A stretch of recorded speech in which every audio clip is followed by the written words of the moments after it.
The auctioneer's voice cracked through the October air like a rifle shot. Sold to Northern Prairie Bank for $1.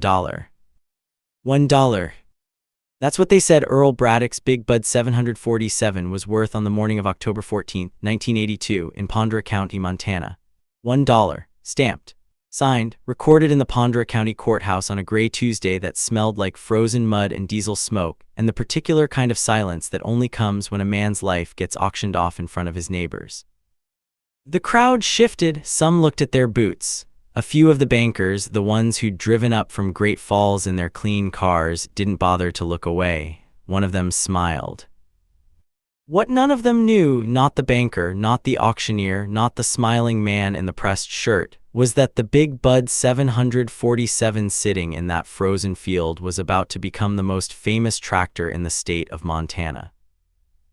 And Earl Braddock, the man they'd just stripped to nothing. He was about to become something none of them had a word for yet. Let me tell you about Pondera County, Montana, in the fall of 1982. If you've never stood on the high plains of north-central Montana in October, I want you to close your eyes for a moment and try to feel it. The sky out there is not a sky like any other sky in America.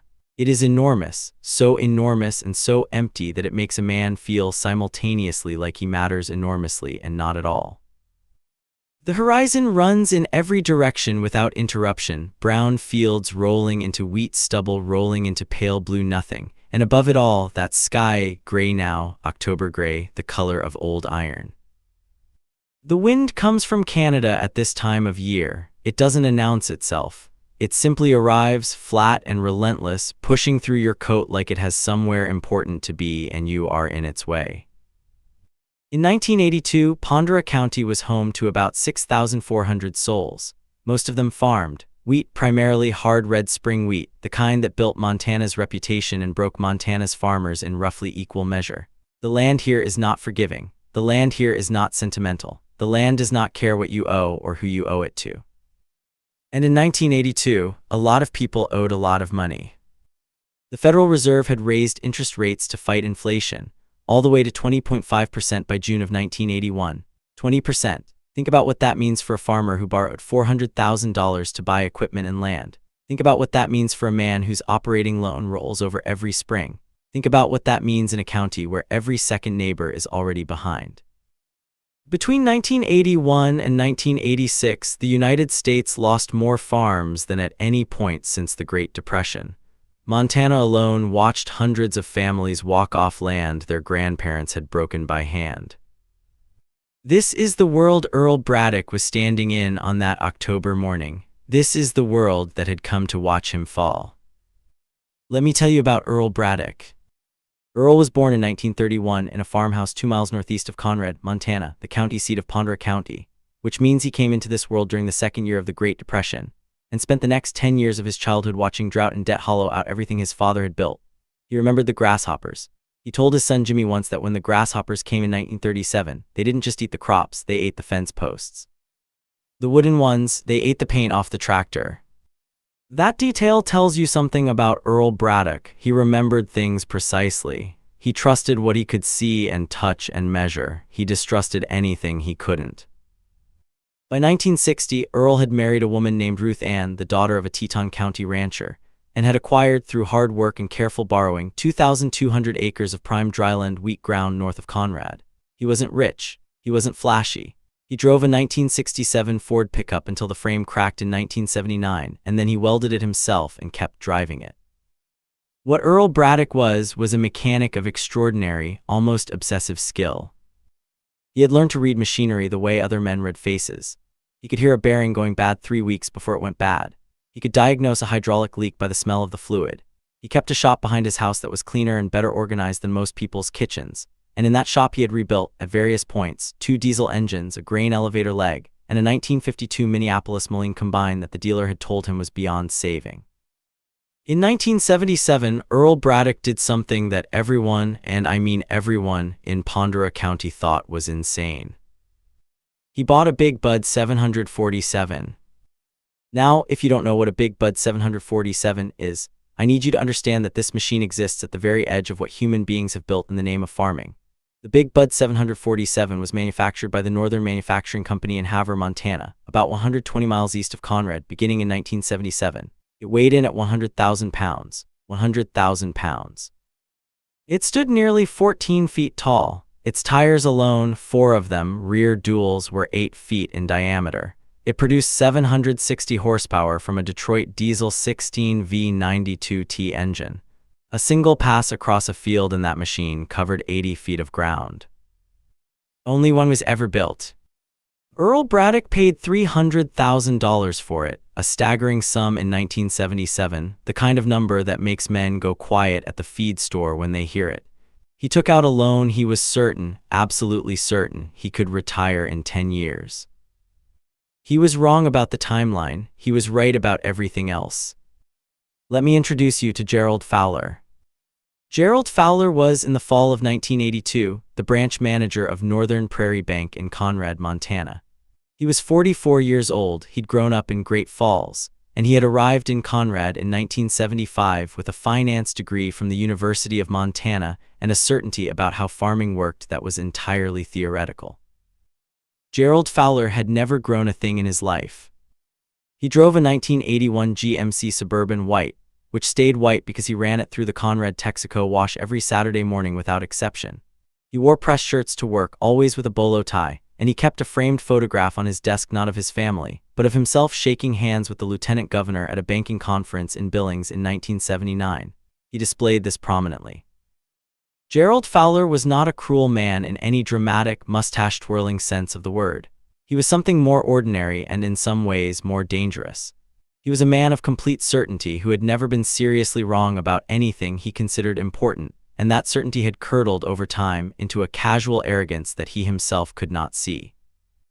He had been calling in loans across Pondera County since the spring of 1981, and he had developed a habit, noticed by his secretary, a woman named Doris Kettner who had grown up on a farm in Cascade County, of referring to the farmers whose loans he was calling as these people.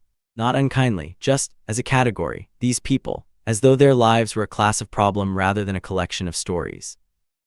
When Earl Braddock came to Gerald Fowler's desk in March of 1982 to discuss restructuring his operating note, $187,000 at 18.75% interest, Fowler had looked at the numbers for approximately 4 minutes, then looked at Earl across the desk, and said something that Doris Kettner would remember for the rest of her life. He said, "Mr. Braddock, that tractor of yours is the problem. You've got a machine worth more than your land is worth right now, and it's sitting there depreciating every day. I'm going to be honest with you, it was a vanity purchase. Smart farmers don't buy toys." Earl Braddock was 51 years old. He had been farming for 30 years. He had survived drought, grasshoppers, a crop-destroying hailstorm in 1971, a hydraulic line failure that cost him a week during harvest, and a grass fire in 1976 that burned right to the edge of his shop before he stopped it with a disc. He looked at Gerald Fowler for a long moment. Then he picked up his hat, said "Thank you for your time," and walked out of that bank into the October wind. The foreclosure notice arrived on September 3, 1982. Ruth Ann found it in the mailbox on a Thursday morning. She brought it inside without saying anything, set it on the kitchen table next to Earl's coffee cup, and stood at the window looking out at the wheat stubble while he read it. The kitchen smelled like burnt toast and old coffee, and the particular mineral smell that comes through old Montana farmhouses when the fall wind finds the gaps around the windows. Earl read it twice, then he folded it, put it in his shirt pocket, and said, "Well, all right." That was all he said. The foreclosure sale was scheduled for October 14, 1982. Under the terms of the notice, all farm equipment was to be inventoried and offered at public auction, with proceeds applied to the outstanding debt. The Big Bud 747, which the bank had hired an appraiser from Great Falls to assess, was valued at, and this is the number I want you to hold on to, $42,000. $42,000. For a machine that had cost $300,000 in 1977, for the largest privately owned farm tractor in the United States of America. The appraiser had never seen a Big Bud before. He based his valuation on what he called limited market demand and specialized application.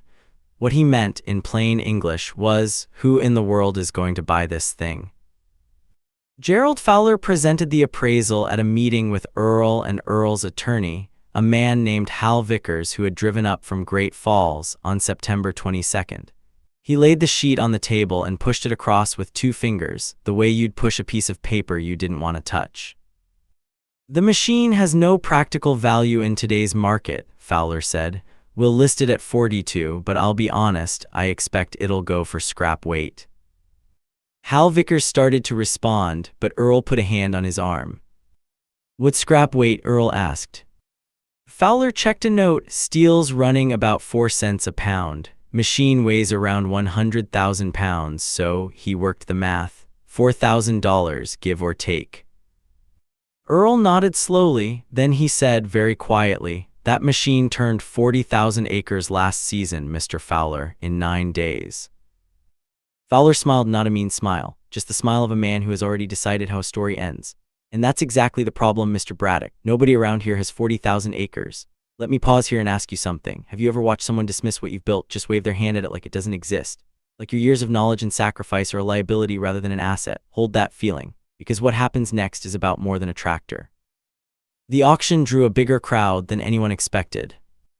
There were farmers from as far as Glacier County and Choteau County, some of them curious, some of them there because they were owed sympathy and had none to spare, and some of them, the younger ones, the ones who'd seen Earl run that big bud across 80-foot swaths of ground like it was nothing, there with their mouths shut and their eyes open. Gerald Fowler stood near the bank's representative, a younger man named Craig something from the Great Falls office, who wore a down vest and wrote things in a spiral notebook, and periodically looked at the big bud the way a man looks at something that confuses him. The auctioneer, Dale Hofstetter out of Shelby, started with the smaller equipment.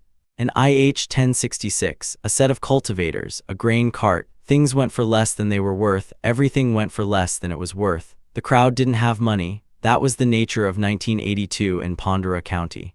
Nobody had money. Then Dale climbed up on a flatbed and pointed at the big bud. It sat at the edge of Earl's field under a sky the color of a nickel. Its red paint had faded to the color of old brick in places, and there was a streak of hydraulic oil on the left rear frame rail that Earl had been meaning to chase down. But it was clean. It was Earl Braddock clean, which meant every grease fitting had been hit, every fluid was at level, and the Detroit diesel turned over with a sound like God clearing his throat. "Lot 47, Dale said. Big Bud 747 tractor, 760 horsepower, 1977 model. Who'll start the bidding at 40,000? Silence. The wind moved across the field. Somewhere a gate banged. 30,000, 20. A man in the back, a scrap dealer from Havre named Bert Welch, raised his hand. 4,000. Gerald Fowler's representative wrote something in his spiral notebook. 4,000 bid, do I hear 5? Nothing. Going once at 4,000, going twice. Northern Prairie Bank bid $1 to take clear title to the asset. It was a formality, a legal necessity, $1. The gavel came down. And in the crowd, not making a scene, not making any kind of show of it, Earl Braddock stood with his hat in his hands and watched his machine get sold for the price of a candy bar. Here is what Gerald Fowler did not know about Earl Braddock. He did not know that Earl had spent the previous 6 months, from April to October of 1982, in quiet, methodical conversation with every large-scale farming operation in a 3-state radius, not selling, not begging, asking questions, learning.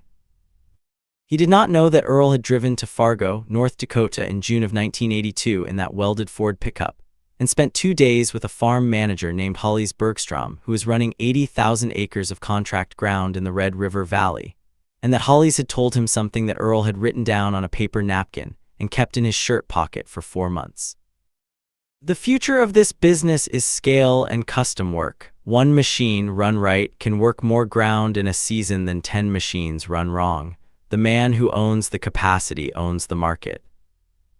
Earl Braddock understood capacity. He had understood it since 1977, when he first sat in the cab of the Big Bud 747 and felt the ground move under him in 80-foot swaths. He understood it in a physical, cellular way that no appraiser from Great Falls and no banker from Conrad could understand from behind a desk. Here is what else Gerald Fowler did not know. He did not know that in the summer of 1982, while his loan was being called, Earl Braddock had quietly formed a handshake agreement with his neighbor to the north, a man named Chet Pelson, who farmed 3,100 acres and was solvent only because he had no equipment debt, that if the big bud ever came available at the right price, Chet would put up the purchase money and Earl would operate the machine as a custom farming contractor. 50% of gross revenue. Split down the middle.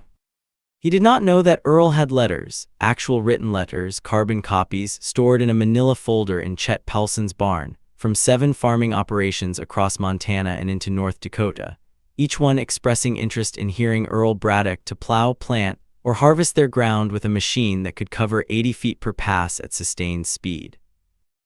He did not know that Earl had spent 43 years learning diesel engines, hydraulic systems, and drivetrain mechanics to a level that qualified him, by any reasonable standard, as an expert, and that the Big Bud 747 specifically was a machine he knew the way a surgeon knows the inside of a chest cavity.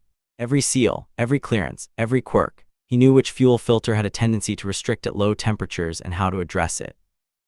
He knew that the transmission shifted cleanest at 1,400 RPM in this particular machine.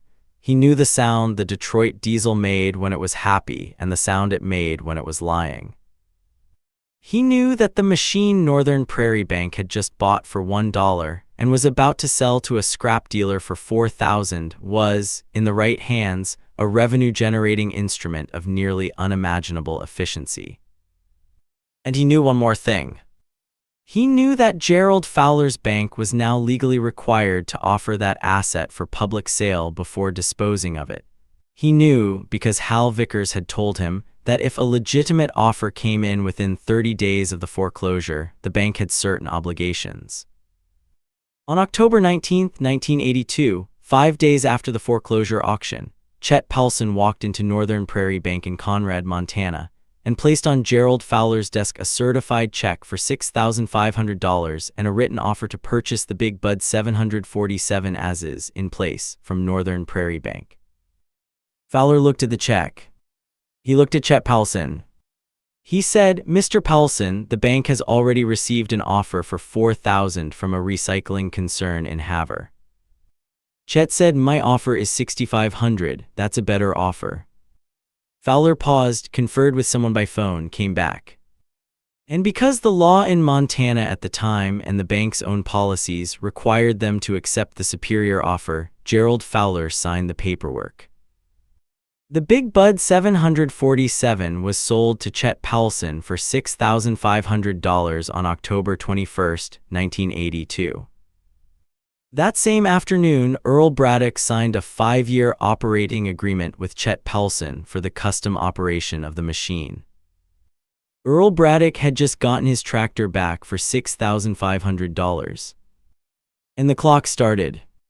The spring of 1983 came late to Pondera County, the way it always comes to north-central Montana, reluctantly in stages, the frost backing out of the ground an inch at a time through March and into April, the sky going from iron gray to a pale, washed-out blue that suggests spring without committing to it. Earl Braddock spent that winter rebuilding the Big Bud from the ground up. Not because it needed it, the machine ran fine. He did it because he needed to know every bolt and every gasket and every inch of hydraulic line in a machine he was about to work professionally, and because working with his hands in that clean, organized shop was the way Earl Braddock thought. He replaced every seal in the hydraulic system. He rebuilt the fuel system. He inspected and retorqued every wheel hub. He went through the Detroit Diesel 16V92T, all 16 cylinders of it, with the kind of attention that a watchmaker gives to fine movement, measuring, cleaning, verifying clearances against the spec sheets he'd written for himself in a green composition notebook that he kept on a shelf above the workbench. By April 10, 1983, the Big Bud 747 was better than it had been when it left the Northern Manufacturing Company in Havre in 1977. The first custom farming contract Earl fulfilled that spring was for a wheat farmer named Dale Osterberg in Teton County, 4,200 acres of fall tillage, spring plowing, and seeding. The rate Earl had quoted, $14.50 per acre, was aggressive. Dale had gotten a quote from a local custom operator with conventional equipment at $11 per acre, but Earl had explained the math. The Big Bud could do in 3 days what that equipment would take 11 days to do, and in farming, time is not metaphorically money, it is literally money. Planting window is everything. 5 days difference in a planting date can cost you 10 bushels per acre. Dale Osterberg signed the contract. On April 14, 1983, Earl Braddock fired up the Big Bud 747 in Dale Osterberg's field at 6:47 in the morning. I want you to hear this moment. I want you to actually hear it. The Detroit Diesel 16V92T starting is not like starting a car or starting a normal tractor. It begins with a sound deep below hearing, a vibration you feel in your sternum before you hear it, and then the engine comes alive in layers, each bank of cylinders joining until the whole machine is running and the ground itself seems to be participating somehow, a low-frequency presence that you can feel through your boot soles 40 feet away. Earl let it warm for 12 minutes. He'd learned over 6 years with this machine that 12 minutes at idle in April temperatures was what the Detroit Diesel wanted. He didn't rush it. Then he dropped the 60-foot chisel plow, a custom-built implement he designed himself and had fabricated over the winter by a welder in Chodau, into the ground, engaged the hydraulics, and moved. The Big Bud covered 60 feet of ground in a single pass. At 4 miles per hour, that is 1.45 acres per minute. In an hour, Earl Braddock had plowed more ground than some of his neighbors could plow in a day. By noon, he'd done 110 acres. The diesel smell hung over the field like incense, that particular smell of large diesel at load, hot and specific and clean, and the turned earth behind the machine stretched back toward the road in dark, perfect furrows that caught the thin April sunlight and held it. Dale Osterberg came out at lunchtime and stood at the edge of the field for a long time without saying anything. He was a third-generation wheat farmer. He had seen a lot of equipment work a lot of ground. He'd never seen anything like this. Here's something I want you to think about. You've probably heard people say work smarter, not harder. Earl Braddock didn't just work smarter. He'd spent 6 years building a kind of capability that nobody else in a 200-mile radius could match. And then when everyone told him that capability was worthless, he found a way to preserve it. What would you have done in that field in October 1982? Would you have walked away from that machine? By the end of planting season 1983, Earl Braddock had completed custom farming contracts on 31,400 acres across 4 Montana counties. The revenue, at rates ranging from $12.50 to $16 per acre depending on operation type, totaled $438,000 in gross receipts. After Chet Paulson's 50% fuel and operating costs, Earl's net for the 1983 season was $147,000.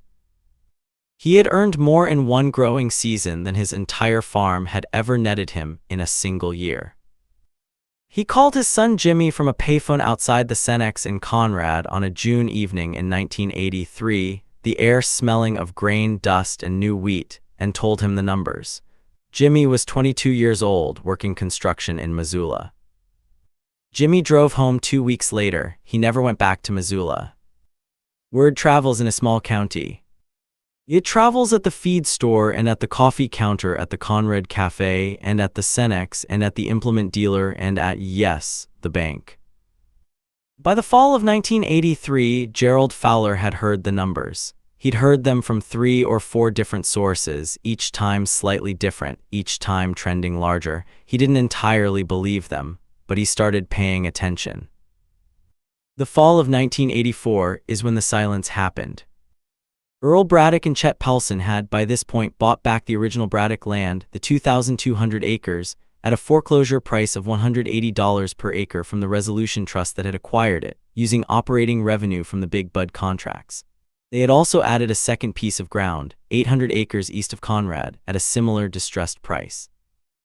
Earl walked into Northern Prairie Bank in Conrad on the morning of November 7, 1984, to open a business checking account for Braddock Custom Ag, LLC, a business he and Chet had formally incorporated in September with a Cascade County attorney. He walked up to the counter. Doris Kettner, Fowler's secretary, was at the desk. She looked up, recognized him, and something moved across her face. Not pity, something older than pity, something like recognition. Gerald Fowler came out of his office for some unrelated reason and saw Earl at the counter. He stopped. He stood there for a moment in the doorway with a sheaf of papers in his hand, and he looked at Earl Braddock, and Earl Braddock looked at him, not with anger. Earl was not an angry man. He looked at Gerald Fowler with the particular calm of a man who has been proven right by the most irrefutable jury that exists, which is time. Fowler said, "Mr. Braddock." Earl said, "Gerald." "A bit." Fowler said, "I heard the operation has done well." Earl said, "It has." Another beat. Fowler looked at the papers in his hand. Then he looked back up and said something that Doris Kettner would also remember for the rest of her life. He said, "I made an error in my assessment." It was a small thing to say, and it was everything. Earl picked up his pen to fill out the business account application and said, without looking up, "I know you did, Gerald. I appreciate you saying so." He didn't say it cruelly. He didn't say it triumphantly. He just said it the way a man acknowledges a true thing, plainly, without drama, the way you'd note the weather. The teller who was handling the paperwork, a 23-year-old woman named Linda Greer who had grown up in Prairie, Montana, and who told me this story herself at a coffee counter in Great Falls in 2019, said later that the silence in that bank lobby lasted long enough that she could hear the fluorescent lights humming. Nobody laughed now. Nobody was going to laugh now for a very long time. Let me tell you what happened in the years that followed. By 1986, Braddock Custom Ag was operating the Big Bud 747 on contracts across 5 Montana counties and into Divide County, North Dakota. Earl had hired 2 operators, including his son Jimmy, who had developed under Earl's patient instruction the same mechanical intuition his father possessed. They had built a custom transport trailer for the Big Bud so it could move between jobs efficiently. They had added a fuel trailer, a support pickup, and a parts inventory that Jimmy managed from a system he designed himself using a cassette-based home computer in the shop office. In 1987, a severe drought hammered Montana. Crops were short. Revenue on acreage was down for everyone. But Braddock Custom Ag was able to offer farmers a reduced rate on tillage. They could afford to because their cost structure was lower than any competitors. Because one machine doing the work of 10 means one set of maintenance costs, one fuel system, one operator salary per shift, and they picked up 12 new contracts that year from operations that had used conventional custom operators before and couldn't afford them in the drought year. Earl bought out Chet Paulson's share of the business in 1988 for $340,000. Chet retired to a place near Flathead Lake. He sent Earl a card on the day the check cleared that said only, "I knew it." In 1989, a journalist from the Great Falls Tribune wrote a feature story on Braddock Custom Ag. The headline was, "The Tractor They Sold for $1." The story ran on a Sunday and was reprinted twice by request. Earl got letters from farmers in Kansas, Nebraska, and South Dakota who'd read it. One of those letters was from a farm manager in western Kansas who had a 90,000-acre dry land wheat operation and wanted to know if Braddock Custom Ag would consider long-range contracts. Earl drove to Liberal, Kansas in February of 1990 to discuss it. He brought Jimmy. They came back with a 5-year agreement. By 1991, Braddock Custom Ag was operating in Montana, North Dakota, and Kansas, with the Big Bud 747, now maintained to a standard that the original manufacturer would have been proud of, at the center of an operation that was generating over $800,000 per year in gross revenue. Earl Braddock did not buy a new truck. He did not build a bigger house. He repaired the farmhouse he and Ruth Ann lived in, new roof, new windows, proper insulation, and he put a good furnace in so Ruth Ann wouldn't have to manage the wood stove every morning in January. He bought a new parts washer for the shop. He bought a second green composition notebook because the first one was full. Engagement hook 2430 mark.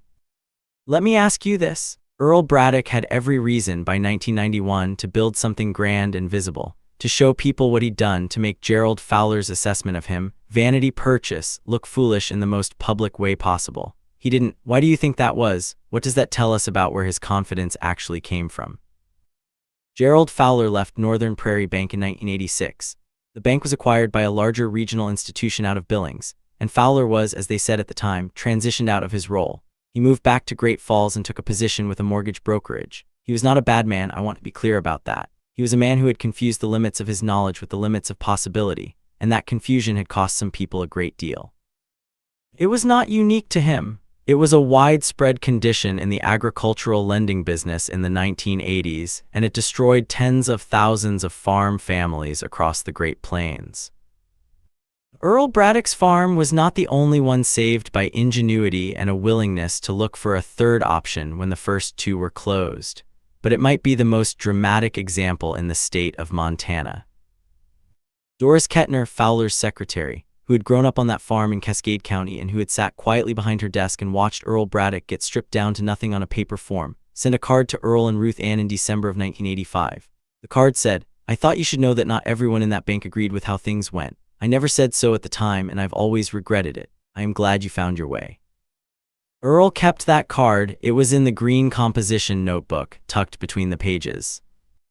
Jimmy Braddock took over primary management of Braddock Custom Ag in 1994, when Earl was 63 and beginning to let the early mornings go a little. Earl still ran the Big Bud when he wanted to, which was most of harvest season and a good portion of spring, but he stepped back from the business operations and spent more time in the shop. He died in 2003 at the age of 71 of a heart attack. He died in the shop at the workbench, which is the kind of detail that, when Jimmy Braddock tells it, sounds less like a tragedy and more like a man finishing a sentence. Ruth Ann said he'd been rebuilding a water pump from a 1968 IH Farmall. She said he had the parts laid out in order, the way he always did. She said it looked like he just stepped away for a moment and would be right back. The Big Bud 747 still runs. Jimmy Braddock had it repainted in 2007, same red matched to the original, and keeps it in a heated shop south of Conrad. The machine has now worked, by best estimate, somewhere over 200,000 acres across its working life. It has outlasted the bank that sold it for $1. It has outlasted the appraiser. It has outlasted everyone who called it a toy and a vanity purchase and scrap. It is currently on display for portions of the year at farm shows across Montana, and when people walk up to look at it, and they always do, because something in the human eye responds to that scale, to something built that impossibly large to do something that absolutely necessary, Jimmy Braddock sometimes stands off to the side and watches them. And he looks, people say, like a man quietly keeping a secret that he's deciding whether to share.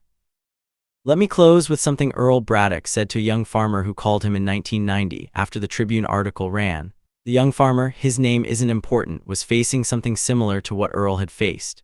Debt, a specialized piece of equipment that the bank considered an albatross. A feeling that the people with the power and the keys thought they already knew his story's ending. He asked Earl what to do. Earl was quiet for a moment, then he said, "The people who are certain you're wrong are only certain because they don't know what you know, and they can't know what you know because they haven't done what you've done. So the question isn't whether they're right about you. The question is whether you're right about yourself. If you're right, if what you know is actually true, then the work will say so eventually. It always does. The work doesn't lie." Then he paused and added, "Don't sell the machine." I've been thinking about that story for a long time, and the thing that strikes me, every time I come back to it, is not the drama of the auction or the revenue numbers or the way Gerald Fowler went quiet in that bank lobby. Those things are satisfying the way a good story's resolution is always satisfying. What strikes me is the winter. The winter of 1982-83. When Earl Braddock had no farm, no operating loan, no future that anyone could see, when he was sleeping in Chet Paulson's spare room while the bank held title to his land and he was in the shop. In the shop at 6 in the morning with a flashlight and a torque wrench and the green composition notebook, going through a machine that someone else technically owned, measuring and recording and preparing. That is the part of the story that doesn't make the headlines. That is patience, not passive patience, not the patience of sitting and waiting, active patience. Doing the work in the dark before the season comes, preparing for the moment before you can see the moment coming. Earl Braddock didn't win because of luck. He didn't win because the economy turned. He won because he had spent 40 years becoming someone who could do something that almost no one else in the world could do, and then he found a way to stay close to that capability when everything else was being stripped away. There is an old kind of wisdom that says, know your machine, know your land, know your season. It sounds simple, most true things do. But it is so much harder than it sounds. Knowing your machine means actually knowing it, not in the proud, general way, but in the specific, humble, grease under the fingernails way. It means knowing it well enough to trust it in the dark on a cold morning in a season where everything is on the line. The banks and the appraisers and the man in the pressed shirt will always look at your thing and see what the market says it's worth. That is their job. That is the only tool they have. They cannot see what it's worth in the right hands on the right morning with the right preparation behind it. Only you can know that. And when they tell you it's worth nothing, when the gavel comes down and the crowd goes quiet and the wind comes off Canada and smells like frozen mud and everything you've built gets reduced to a number on a piece of paper, the question is not whether they're right about the number. The question is whether you're right about the machine, and whether you're brave enough to find out. The 1980s American farm crisis was the worst agricultural economic collapse since the Great Depression, with farm debt peaking at $215 billion in 1983. Between 1981 and 1988, the United States lost more than 235,000 farm operations. The Big Bud 747, built by Northern Manufacturing Company in Havre, Montana in 1977, is the largest farm tractor ever built, weighing 100,000 pounds and producing 760 horsepower. It exists as a single machine and is currently preserved and occasionally operated in Montana. Interest rates referenced reflect actual Federal Reserve policy under Chairman Paul Volcker. All characters, names, dialogue, business arrangements, and specific events depicted in this story are dramatized and fictional. Historical and mechanical context is real. If this story stayed with you, hit that like button. Subscribe to The Forgotten Farmer. Every week we tell the stories of the people who fed America and why the world should remember them. Drop in the comments, was there a farmer in your family who held on when everyone told them to quit? Tell us their story. We're listening.